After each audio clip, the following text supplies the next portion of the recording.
the end of the Church's liturgical year is upon us with the feast of Christ the King.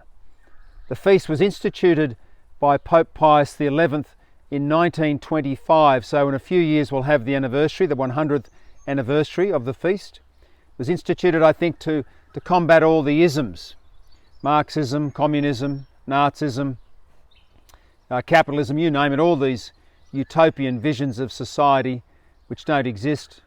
They're promised to us by these ideologues, but nothing sort of approximates a perfect society. As we all know, the word utopia in fact means no place.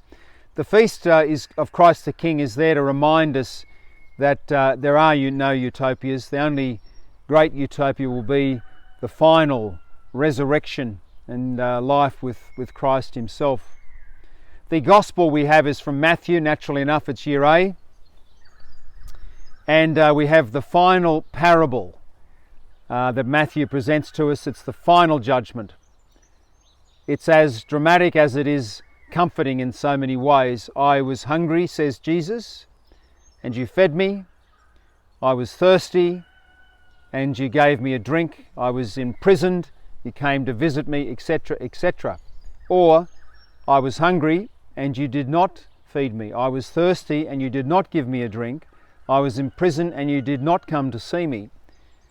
If we do what Jesus is asking us to do, that is to see the image and likeness of God and his presence, another deeper level, his presence, especially those in need. If we do that, then we'll be at his right-hand side.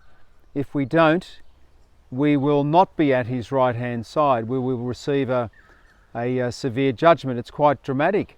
There's no doubt about it. Although, as John Henry Newman said, well, and when it comes to God, some people just won't be able to stand God's presence. So it's not as if God is condemning them.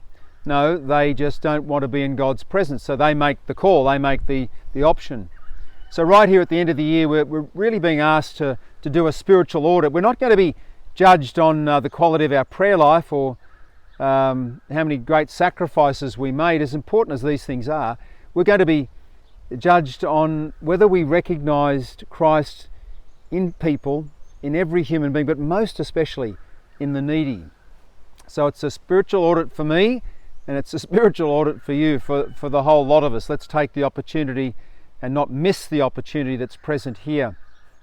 Let me finish on saying to you that the dignity of the human person, the fact that Christ is, the fact that we're not only made in God's image and likeness, but Christ is dwelling deeply within us.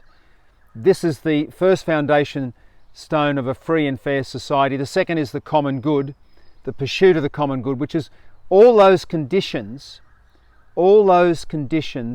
which help a human being flourish in body, soul and spirit. I think of health in particular, think of education, but there's others. And this is most important. So in other words, we're putting aside our self-interest and we're pursuing public interest. We're trying to help create a society where everyone gets the same chance at it. Whether they take it, that's up to them. Some will, some won't. But we can't have the situation that we now are seeing in society, in Western democracies in particular, also very much in Australia, of these minority groups that are sort of getting inside and manoeuvring and getting special treatment, and others are not. No, we don't want that. We want everyone having the same opportunity. That means the common good. So this is a very important reality, the common good, pursuing the common good to allow human beings to flourish. The third foundation stone, going back to Pius XI, is the principle of subsidiarity. So he was concerned that people were opting out of participating in society. So think of it this way, you've got the government up here, you've got intermediary institutions here, then you've got the human being. Well, the human being is being called to participate in all these institutions, in intermediary institutions that lie between the human person and the government. And we've got to participate. So think of all the groups you can in society. Sporting groups would be one that comes to mind in Australia very much, but also all the religious groups, the Christians, the Jewish people, Islamic people, getting involved, involving ourselves in those activities that actually make a large difference to people's lives. If we don't get involved, then what will happen, Pius XI said, is that the government will have to step in and do it, and that's what we don't want. We want a free and fair society. We don't want the government coming down and telling us what to do. They've got their jobs to do, of course, governments, and they've got a large role to play in providing for the common good, but they're not there to do everything. So this is a great call. This is a great weekend to think about how we're participating in those intermediary institutions. Excuse me. And the fourth foundation stone, of course, is the principle of solidarity, which is coming back to the first, that is of really coming to the need of people, especially in their great need. I mean, you can think of a defenceless infant, you can think of elderly people in a particular way. Now, these people are all around us. They're all around us in our families, they're all around us in our society. So the principle of society, love your neighbour as you love yourself. And that's what we really want to do. That's the principle of subsidiarity and solidarity. It's really work together well to help us create this free and fair society. So those four foundation stones, again, lock them away in your memory.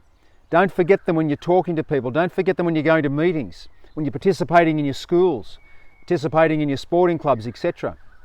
1, the dignity of the human person. 2, the pursuit of the common good, all those conditions that help a human being flourish. 3, the principle of subsidiarity, get involved in those intermediary institutions. And 4th, most importantly, the principle of solidarity, come to the aid of those that are most vulnerable, most in need.